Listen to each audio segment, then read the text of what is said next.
अस्सलाम वालेकुम गाइस। आज 1 दिसंबर है और हम यहाँ पे विज़िट करवाने आए हुए हैं। ये सामने इमरान भाई जो है विज़िट करवा रहे हैं सेक्टर 53 और 54 का। ये सेक्टर 53 है और ये आपका सेक्टर 54 है, आबादी वाला खैराबाद सेक्टर है। यहाँ पे आबादी हो रही है, मुसलसल कंस्ट्रक्शन हो रही है। आप यहाँ पे ये देख सकते हैं, देखिए ये घर बने हुए हैं सेक्टर 54 के अंदर।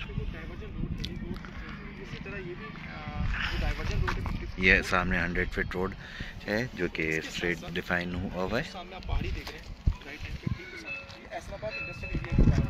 ये सामने सेक्टर इमरान भाई कम्प्लीटली ब्रीफ कर रहे हैं तमाम दोस्तों को। ये सामने सेक्टर 51 है और सामने ये TCF स्कूल है जिसमें राइट नाउ बच्चे पढ़ रहे हैं।